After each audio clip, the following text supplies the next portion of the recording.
Russia has started placing portable toilets alongside the miles long fuel lines. Russian citizens are waiting days for 5 gallons of gasoline. Some are searching online for how to make gasoline at home. This is what happens when a country builds its entire war economy on oil and then loses control of its refineries.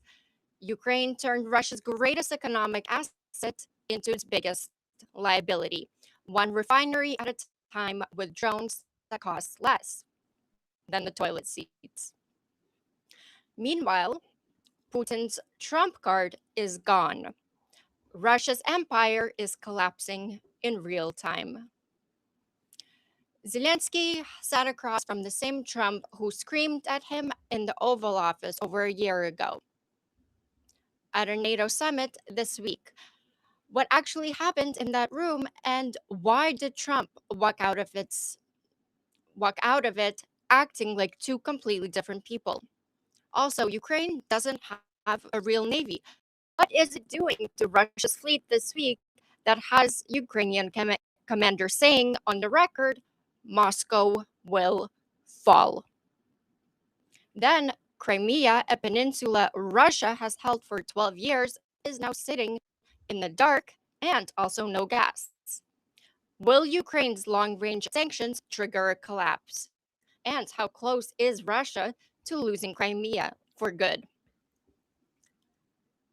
And then, in a locked room in Guangzhou, China, leaked documents just revealed what China actually offered Russia.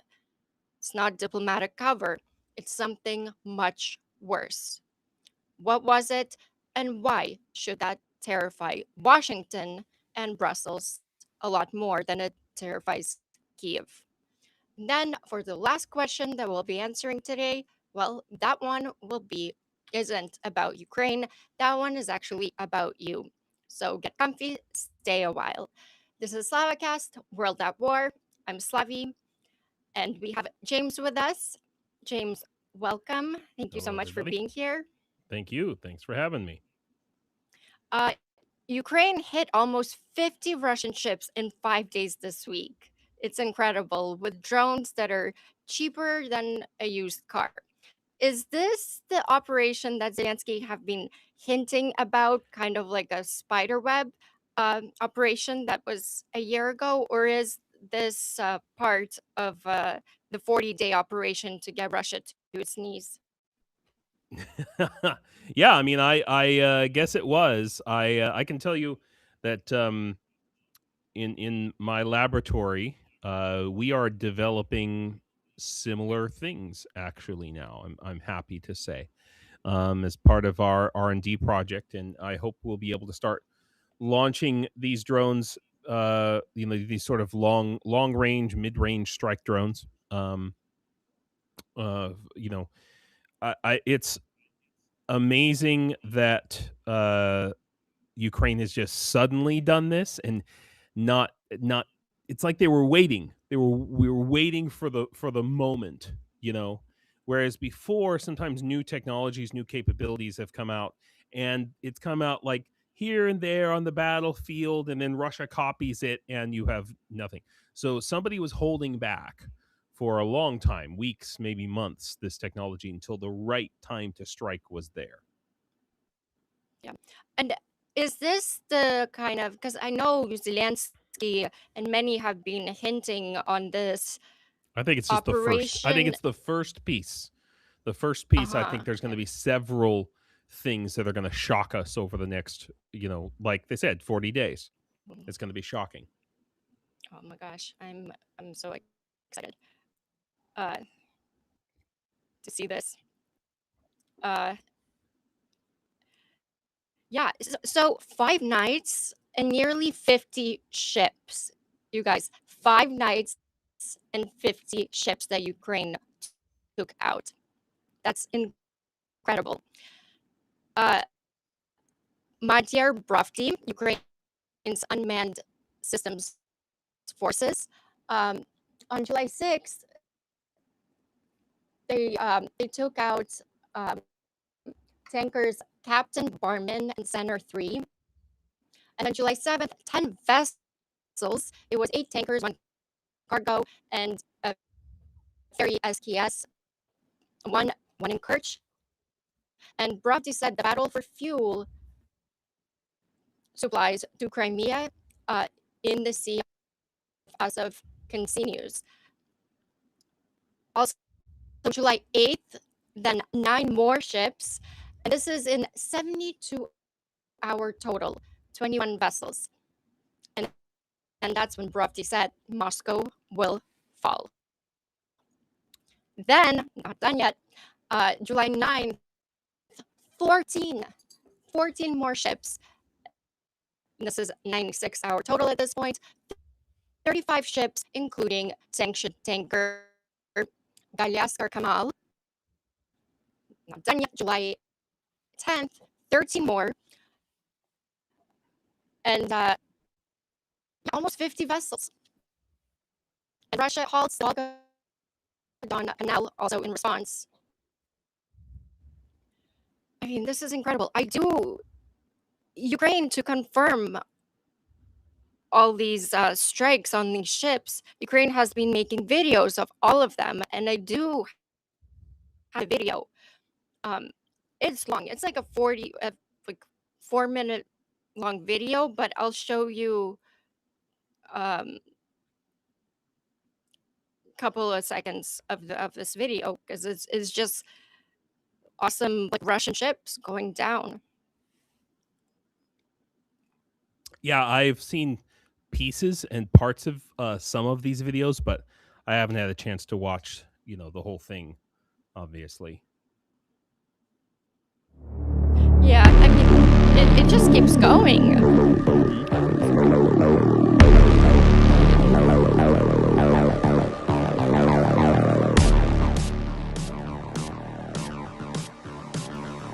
I was remarking, so with Turn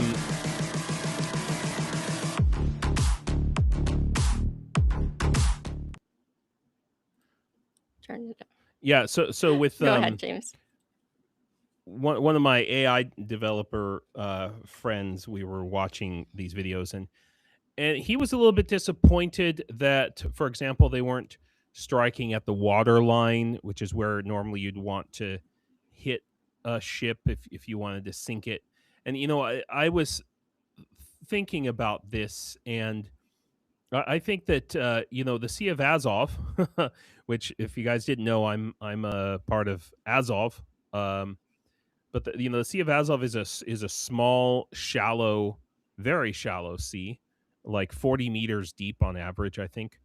And if these are oil tankers, I know some of them are oil tankers, some are grain tankers.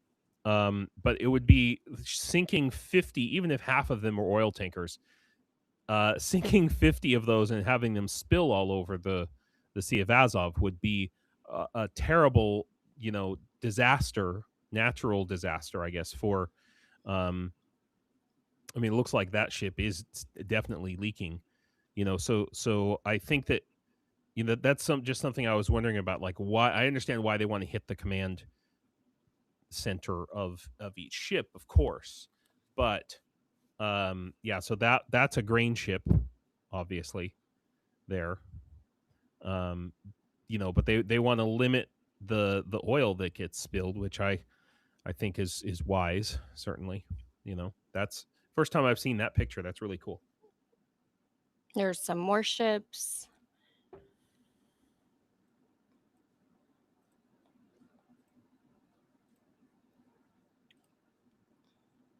So if anyone is doubting that Ukraine is losing, I mean, we have all the evidence right here at this point. Yeah, it's a At this big point, deal, it's just for sure. you don't want to believe it. Oh, I definitely do. Let me tell you. I mean, it's great because for us, those of us who are, working in the lab all day or on the front lines, this is such a huge encouragement to all of us to feel that, hey, we are making progress. Of course, my nature is I'm like, wait, I want to do that. how can I do that? So the jealousy is definitely there. But we are in our laboratory. We are not too far behind in this capability. So Incredible. it's Do you know amazing. what kind of drones they're using this to take out all these ships? I mean, not other than the fact that they are fixed wing FPVs, FPV drones. So they're it's like a small plane essentially. Usually for a drone like this, you're gonna have kind of a flying swept wing um, design essentially. So not quite a jet fighter, more like B-2 bomber design is what I would expect, or Mhm. something in between those two. But we don't really get to see.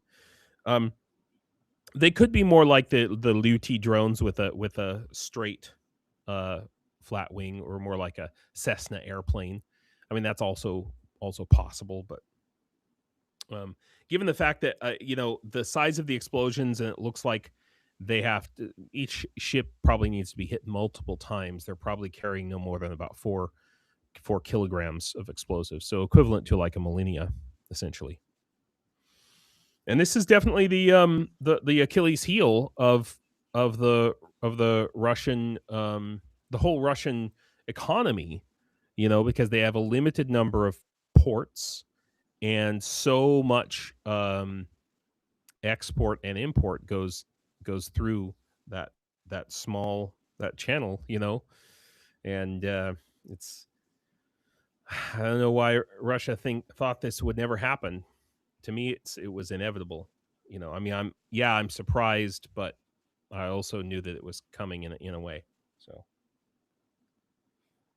I have the online kill board that mhm. Ukraine, um, and I think it's awesome. I'm on this. I kind of want to make it my background, and just always kind of have it up. Yeah. In the chat here, it says Jahan Sain says 50 ships in a few days. That's a lot. Wasn't the sanctioned list of tankers like 600ish ships? Yeah, of the shadow fleet, you're talking about between 500 and 1,000. But these ships in particular, they are not necessarily shadow fleet tankers. I should explain that. These are Yeah, that's actually good. That like river ships that are owned by Russia, and then they are taken out of the Sea of Azov, past the Kerch Strait, into the Black Sea, where normally then they transfer their fuel or ill-gotten grain, grain stolen from Ukraine. Then they transfer that into shadow fleet ships that are in the Black Sea. So that's what's happening here, and that's why these ships are. I don't know if you can tell, they're not big, giant super tankers. They're like river ships, essentially. and James, why is Ukraine targeting these ships? Where like Well, I mean, the Russia will fall, and the Russian people will rise up when the Russian refrigerator defeats the Russian television, right? So, and if you guys don't understand what that means, it means that as long as Russians have enough food to fill their bellies and fulfill their basic needs, they don't care what happens out past their nose, outside of their little circle of friends. Um, they're peasants, they're serfs, Um, but this, depriving them of fuel, depriving them of grain, and depriving the government is selling this grain. The stuff. Remember, the ships are going both ways, but the government is selling this fuel and this grain to pay for like government services and for the military. So now the government has to make sacrifices. Are they going to make sacrifices on the military? No, they're going to cut back on services provided to civilians, which means their water isn't going to work, and their electricity is going to shut down, and um, their civil society will stop functioning at the cost of of their military. And it's just one step closer to that refrigerator defeating the television. The reality defeating the propaganda for Russians, for average daily Russians. This is the Sea of Azov right here. I mean, Ukraine already controls the Black Sea, um, got Russia to basically get the fuck out, and now the Sea of Azov as well. Yeah. Yeah, I took my first vacation in Ukraine there, actually, in Berdyansk, which is actually, I guess, where Azov, the actual, group, the military unit that I'm now a part of, started in for the defense Yeah. of Mariupol and things. So yeah, so I've actually been to the Sea of Azov. It, like I said, it's quite shallow. When the wind picks up, there can be a lot of waves, and even these ships really are not supposed to be going on that open water like that. Like, they are river ships, so a decent storm, even on the Sea of Azov, as shallow as it is, could capsize these ships as they are, because they're in pretty poor states of repairs, essentially, to begin with. So, honestly, I think Ukraine is just putting them out of their misery. Well, almost 50, almost 50 vessels hit in 5 days. That's incredible. Ukraine is making miracles happen, basically. And a commander telling Moscow it will fall on camera in fire, and Russia's own sanctions dodging fleet is dying in the water. Um, and I should have said it. I called this segment the Shadow Fleet Massacre. Nice. I'm into it. Well, let's talk about Crimea. Crimea is, well, it's being strangled.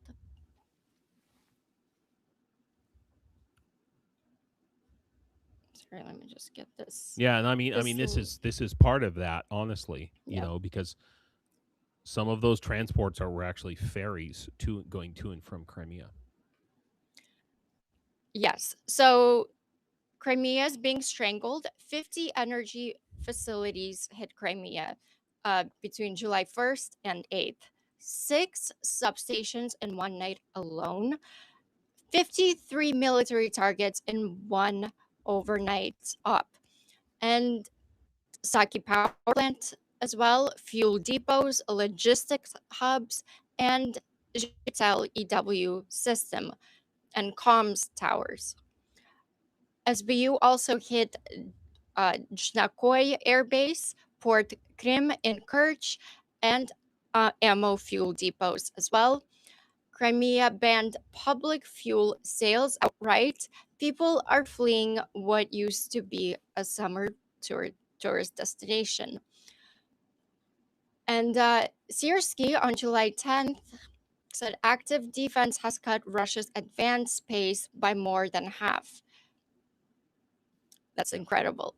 So 50 energy facilities, an airbase, a power plant, Crimea, Russia's 12-year trophy, basically, is being switched off, substation by substation, and making the peninsula basically unlivable for the invaders of it. Mm-hmm, mm-hmm.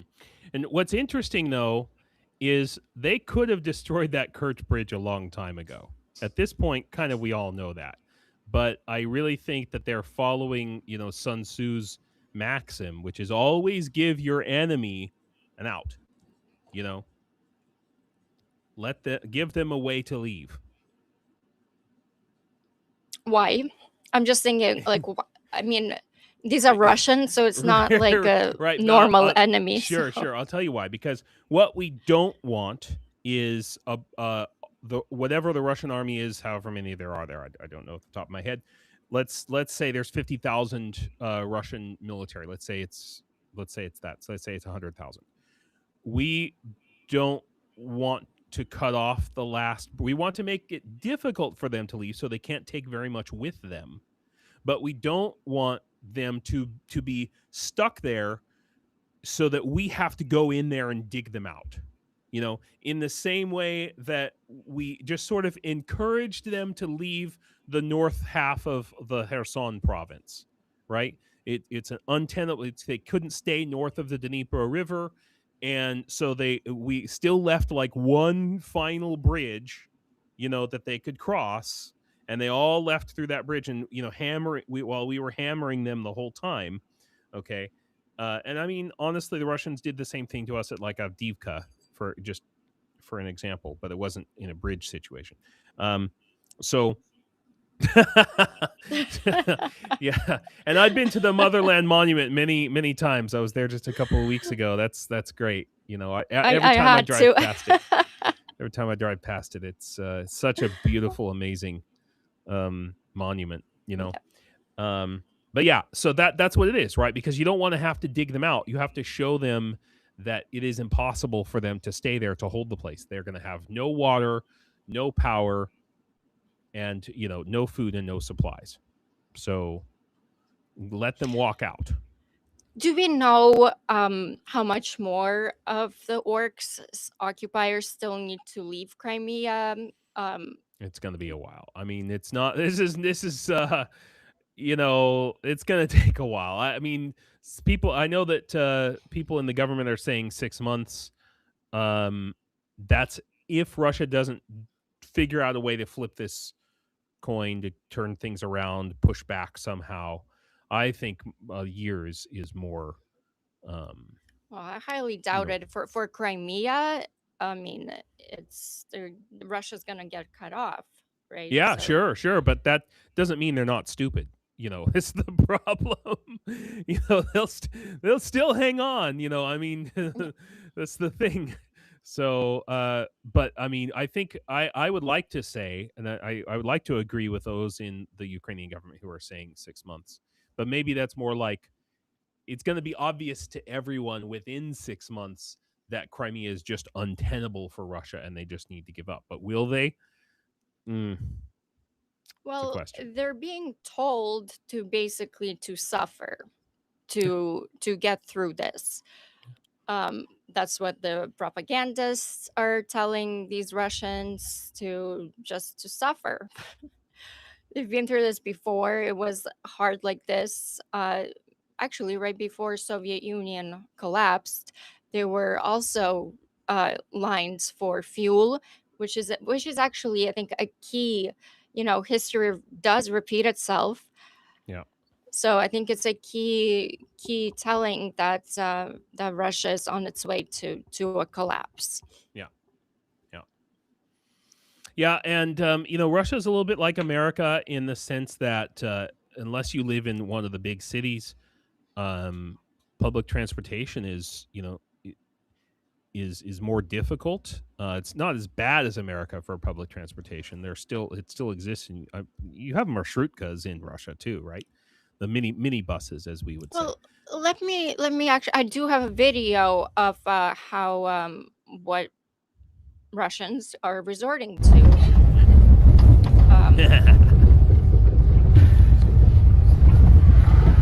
Horses. All right. I thought they were Amish. I mean, if that keeps the horses off the front lines, I guess that's okay. That's more Crimea. That's more humane than sending me into battle, which is what they have been doing. Yeah, that's true. And yeah, I'd say also bicycles are great tools, or rollerblades. Well, stay healthy. Stay healthy. Yep. Well, I think they might have to, because there's also food shortage because of Ukraine's long-range sanctions. The shelves are not being stocked up, and I mean, the logistics are completely. Yeah, I've seen the pictures from Donetsk grocery stores, things like that. Yeah.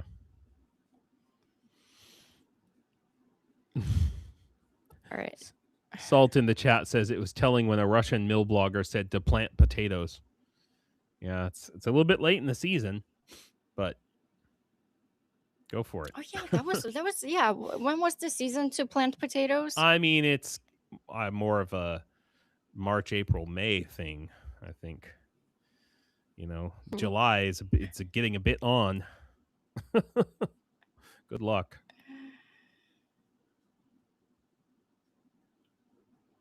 All right, I'm just checking if there's any other videos I have to show you. Mm.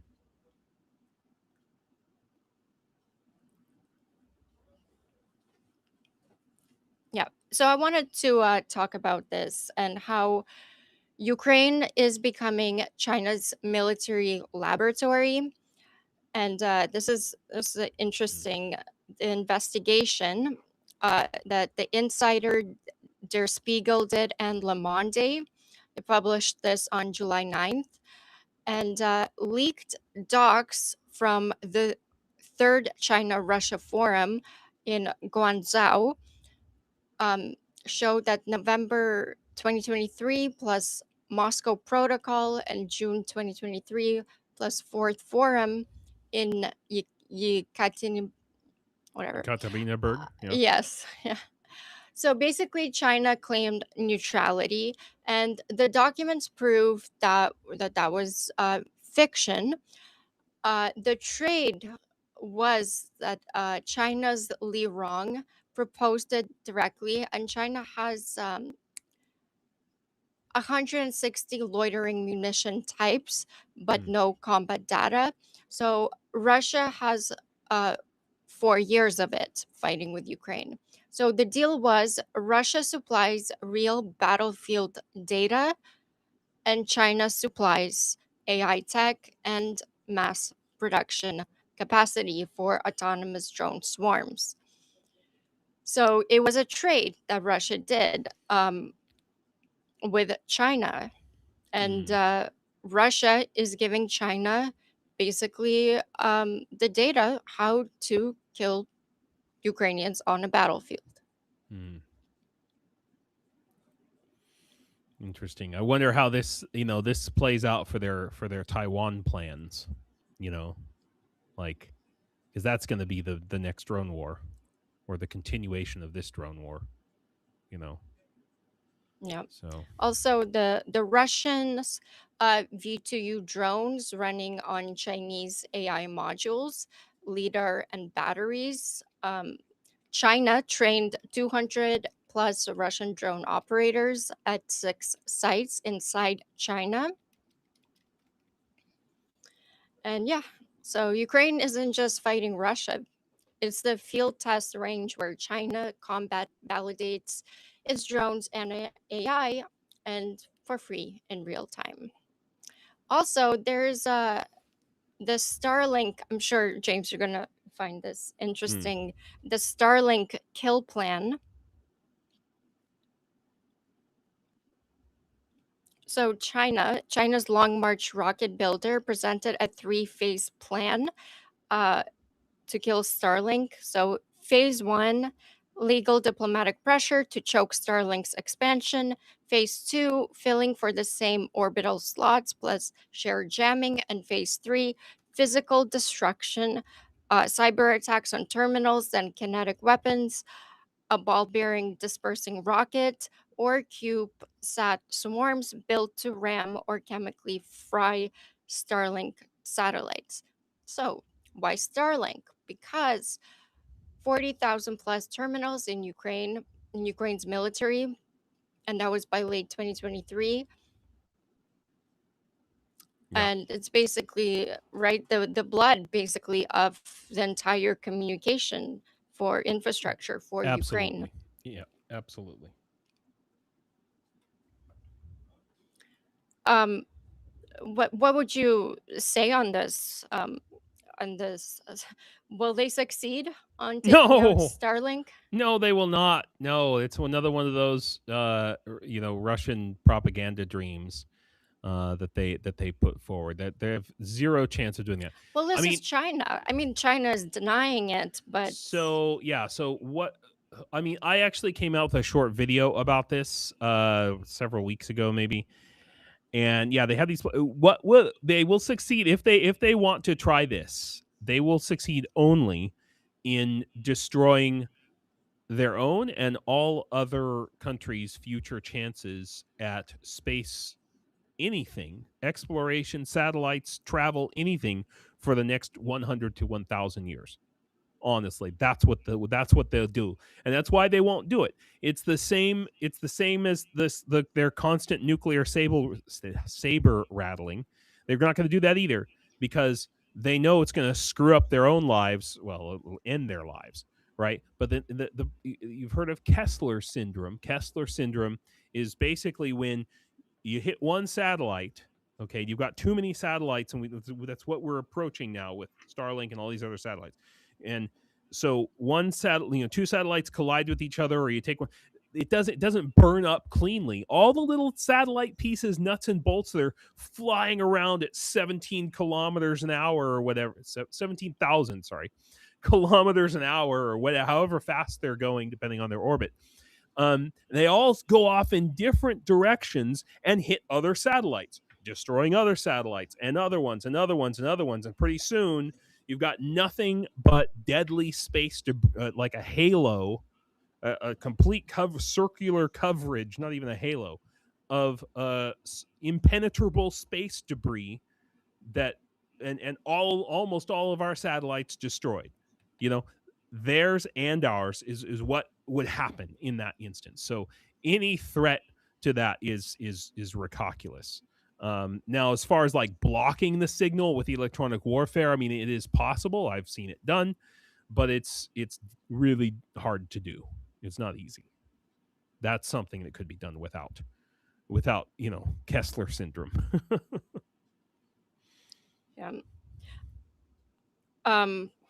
Yeah, I'd say that Russia's butt hurts that I guess Elon Musk turned off the Starlink terminals, the ones that aren't registered. He just said Yeah. you couldn't use them. Yeah. So he didn't really turn it off, but yeah, just deregistered within the system, which is great. I mean, I'm not going to say that I trust Elon Musk or anything. that's exactly why I want to be like, okay, I think it's still important to have a backup. But just like with Trump at NATO, they want to, now that Ukraine is obviously can be seen as winning, at least in their minds and their eyes.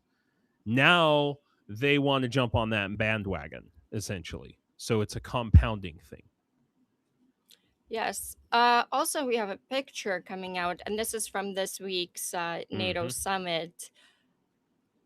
What a flip! Yeah. What a flip! So Ukraine got the license to make Patriot systems, and this is great news, fantastic news. Only probably, I mean, it's gonna take a while, the production of it, like the legal work of it, and then the production.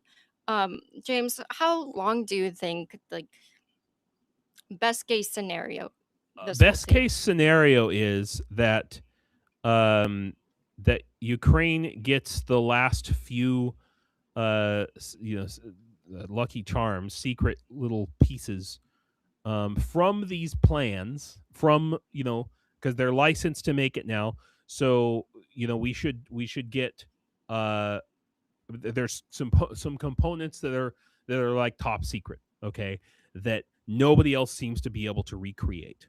All right, Ukraine needs to get those last little things and then put them into the FP interceptors that Firepoint is making.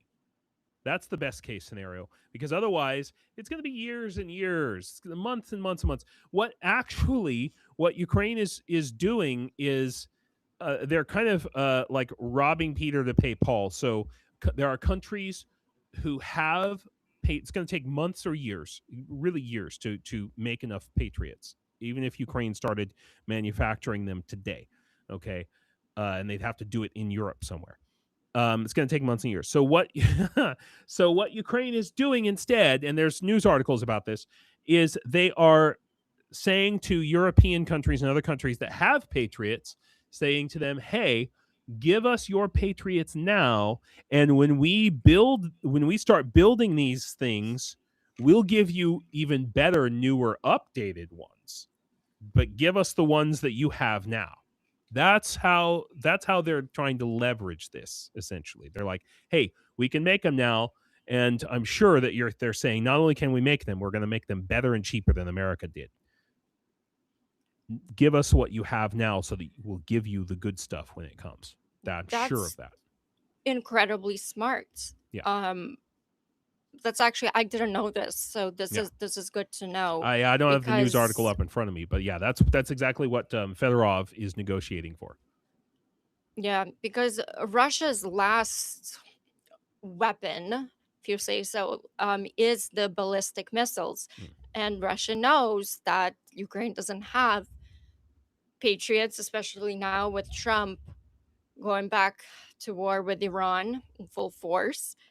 There's a huge shortage of Patriots and missiles. So, and yeah, that's Russia's kind of last play. And it's here very in this telling war. that the last couple major strikes on Kyiv, for example, and then Zaporizhia, I think yesterday, are from missiles, almost entirely missiles, almost no Shaheds at all.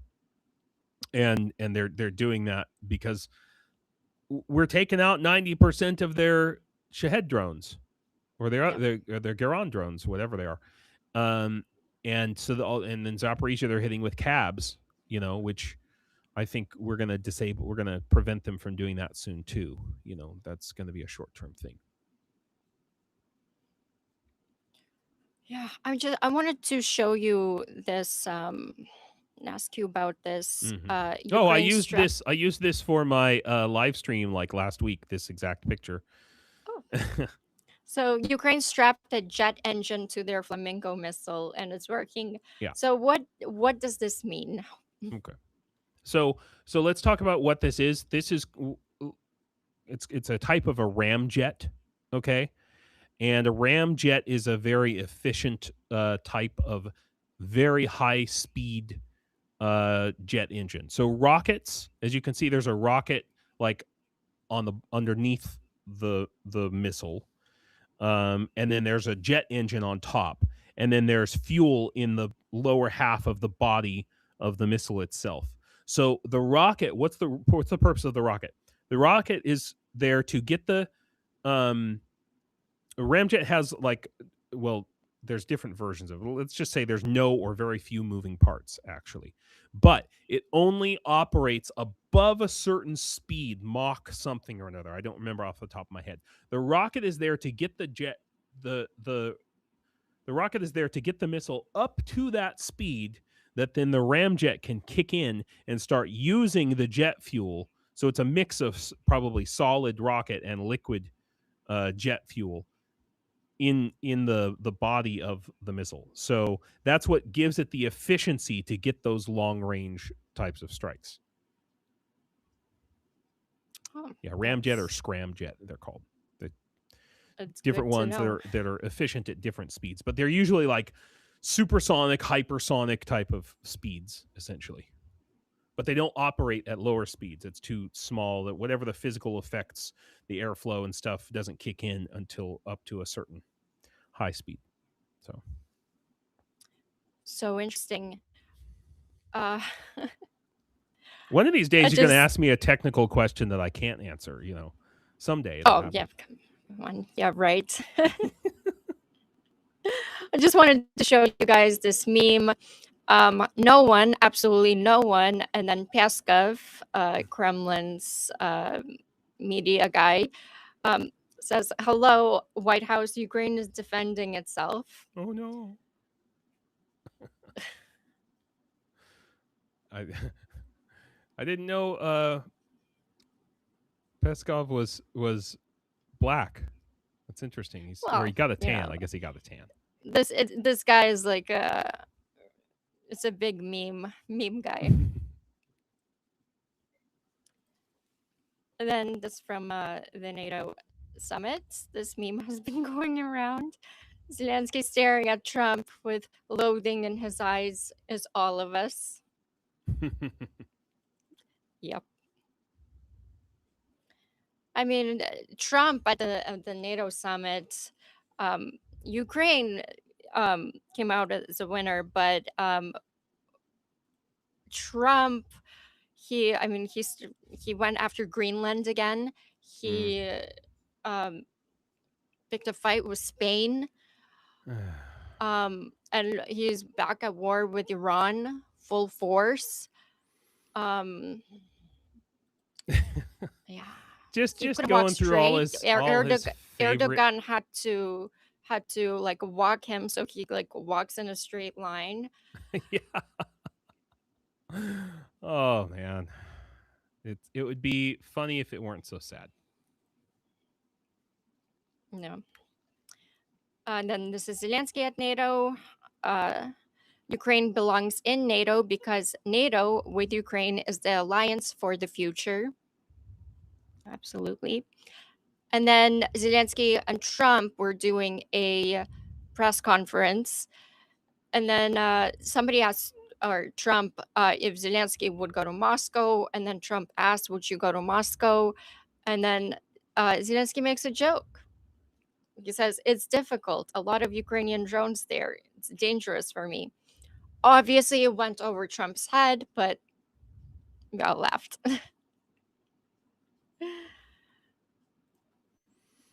All right. Yeah, no, I thought that was a perfect line, you know. Yeah. But he's not lying though, actually. You know, it's dangerous to fly in and out of there. Those drones fly on pre-programmed flights, and if something gets in their way, they're not going to stop. You know, this is why the cranes were taking out Ukrainian drones a while back, for exactly this reason.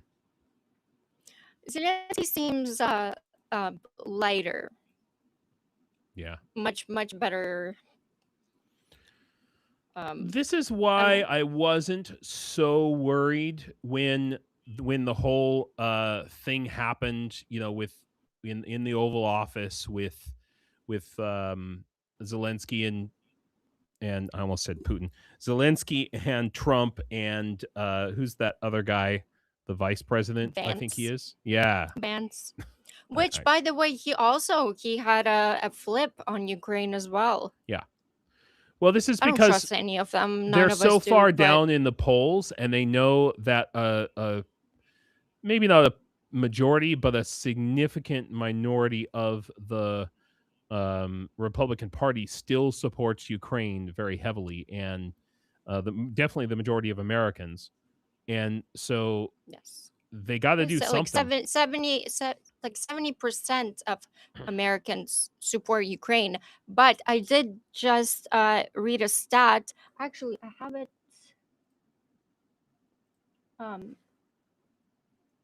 Did I include it? Oh my gosh.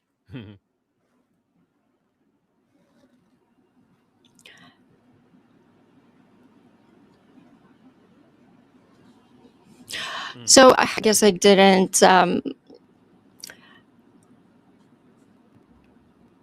There's a stat because not people don't know that that Ukraine is winning, despite them supporting. Oh, here it is. Only 19% of Americans think Ukraine is winning, and among them, 85% want to send military aid to Ukraine. Yeah. And actually, James, you and I were talking about this support. Yeah, I mean, there's a difference between average Americans and Americans who do donate actively to Ukraine. So those of you who are in the chat right now, you're not average Americans, thank God. But I have noticed in a lot of fundraisers and things in the last few weeks have noticed a drop in donations to Ukrainian units. And I think it's not just America. I think it's people are like, oh, Ukraine's winning. Oh, well, we can forget about them now. So, and I just want to encourage you guys that that the 90 billion that's supposedly going to come from the EU and the 7.5 this and that, that's like months, maybe a year away. It didn't just fall in our laps all of a sudden. And I can tell you right now, I've got two of my laboratory vehicles. We have to drive people back and forth to hauling drones around, doing testing at the polygon, and I've got 2 vehicles right now that need about maybe $1,500 worth of repairs.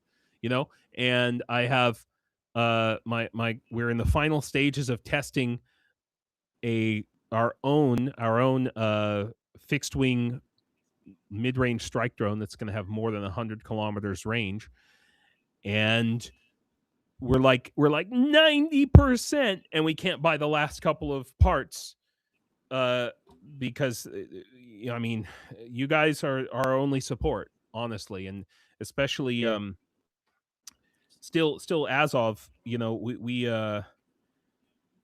don't get the same kind of money like other units do for various reasons, and so I've definitely just noticed this big drop off, and I've been talking to others as well. So we still have to hold through this. We still have to pull through till the end, you guys. Broadcast Cat says, I think we are all suffering higher prices for everything. Yeah, and that that certainly doesn't help. Doesn't help. They exist. It says, tell James I'm at least $2 above average. Yeah. So SLAVIE, I have a couple of memes I'll share with our viewers as well, if you want. Yeah, absolutely. I think we do have to funny. We have to wrap up. Yeah. We have to wrap up, and I want you Yeah. to do your donations drone Oh, great. laboratory thing. Oh yeah, I was going down that route, wasn't I? Yeah. That was a great segue, but Thanks. Memes.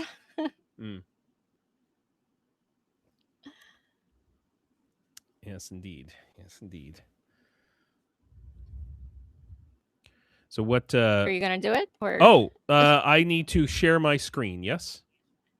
Oh, okay. That's Should I do that? That's me. Yes. Aha, there we go. Now. Aha. Yes.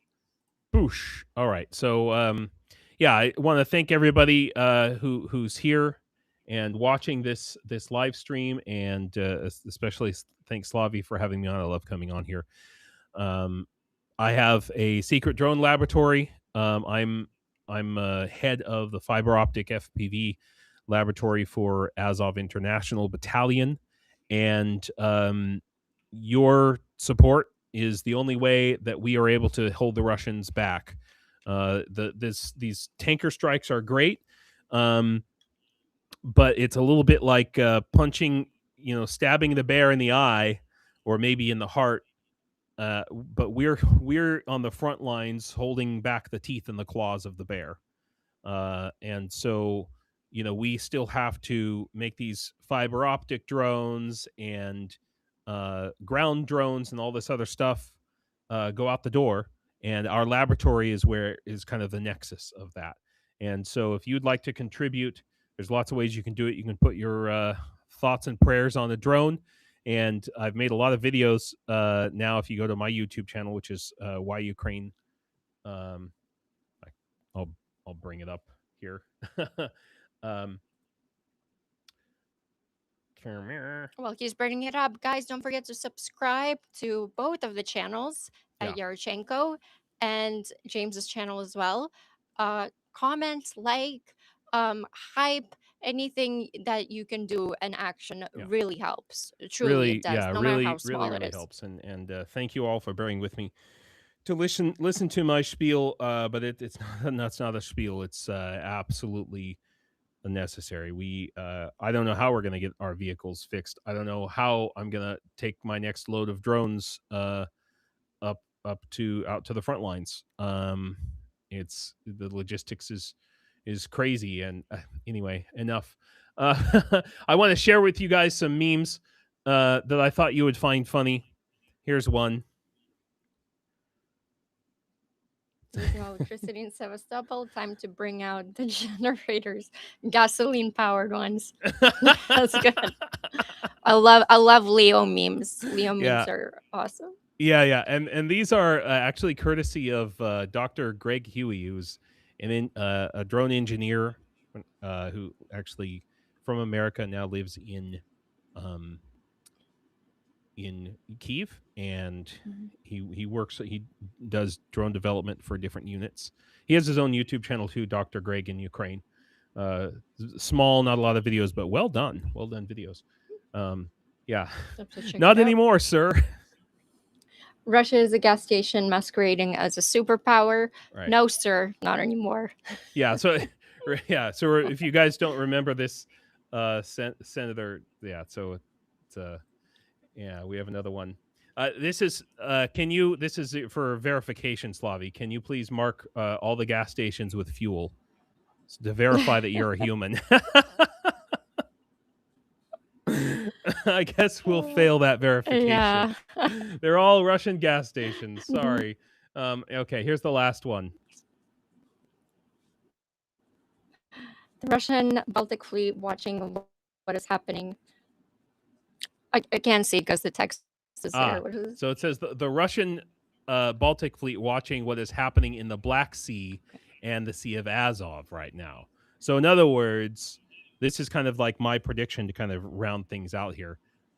What Ukraine is doing in the Sea of Azov and the Black Sea, I believe Ukraine will soon be doing to Russian ships in the Baltic and then all over the world. Nowhere will be safe. It's just a matter of time, and maybe that's the next stage of this that over the next 6 months. But I definitely think over the next 6 months we're gonna see Russian ships and shipping attacked. I'm expecting a sea baby in Vladivostok any day now. So, well, James, how big is Russia's? They have a lot of ships. Even though Ukraine is taking out a lot of ships, they still have pretty big. Okay, so the Navy, I don't know, but that's been whittled down quite a bit. But the Shadow Fleet, they're carrying Russian goods, but they're not actually directly owned and controlled by Russia. This is like third party, kind of under the radar companies that take these old tankers that shouldn't be. They're determined to be not seaworthy or very close to not seaworthy anymore. They're uninsurable for the most part by major insurers, and so there's somewhere they're not sure how many, but between 500 and 1,000 of these Shadow Fleet tankers that are out there, and they've already been attacked in a limited fashion, like in the Mediterranean and things. But I think we can expect this to start all over the world. I'm going to call it the Free Ukrainian Navy. It's going to be. So I mean, because these attacks that we see now are land-based attacks, but Operation Spiderweb, okay, showed that you can have a bunch of drones in a container, right? And that was a truck container, but it could have been on a container ship. It could have been on any ship. It could be on anything. It could be some oligarch's yacht. Who knows? But we'll see. We'll see. I saw they took out, I think it was Putin's yacht out of St. Petersburg because it was under like a net. Did you see the news? It was really funny. But they took, it's not like Putin's yacht, but it's rumored to be. It's a huge. It's more like I just think that it was very, very telling that Putin destroyed his mansion in Valdai. Did you see that? He leveled his own mansion because that's in Valdai. So that's the mansion that's outside of Moscow. It's Putin's big summer house mansion.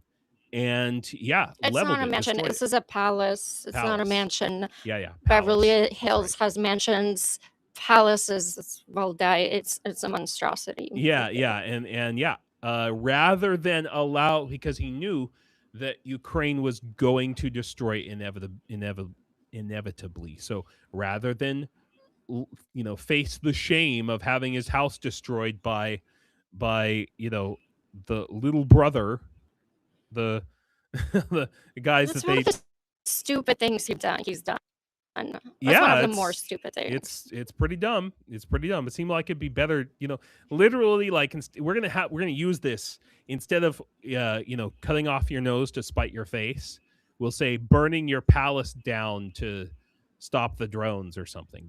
That'll be the new phrase that we'll use, I believe, in the future. Rather than just stopping the war, That's hey, good. you could just stop attacking Ukraine. No, I'd rather destroy my house. That is a perfect metaphor for Russia. Yeah, it truly is.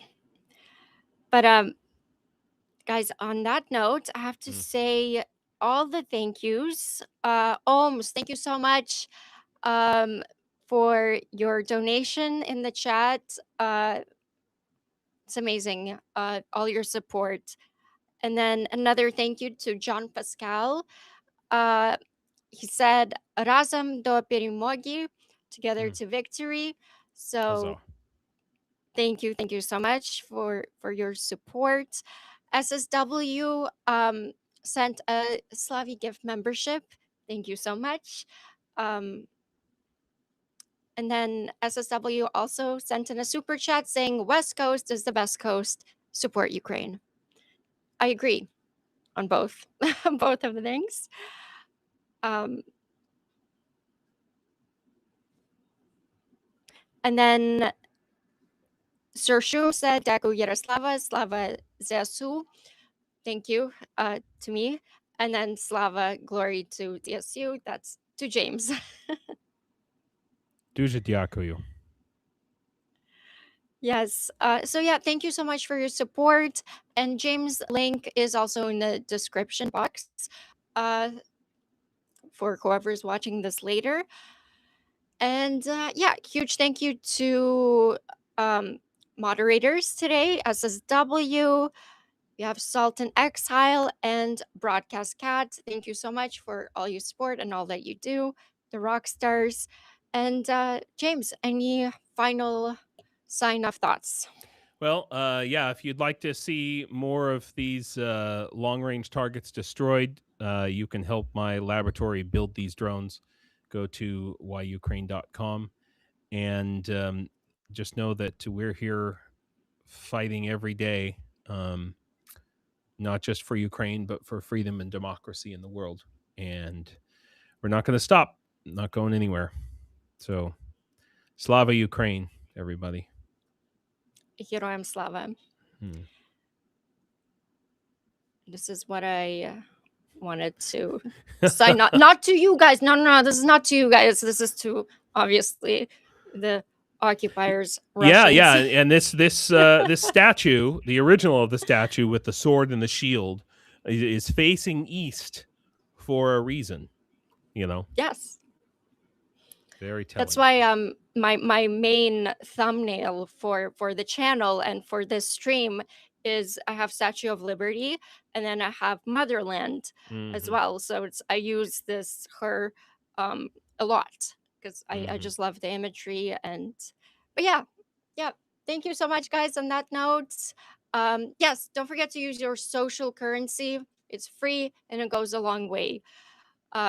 So like, share, subscribe, hype, do anything that you can to help out and get this, not only this news, but to help James and to get him out there so people help. Even if you can't help, you never know when you share and somebody else will see that post and will be able to help as that. For sure. Absolutely. All right, guys. On that note, be brave like Ukraine. God bless America. And Slava Ukraini. До побачення. Oh, I'm gonna sign off doing this. Oh, is that a thing? That's the trident. Oh, it is. Yeah. Oh, nice. Okay. I'm down with it. I was like, I have to remember. I have to start doing that because I always forget. I'm always like, bye. But I can just do this. This is Heroam Slava. Yes. Okay. Bye, guys.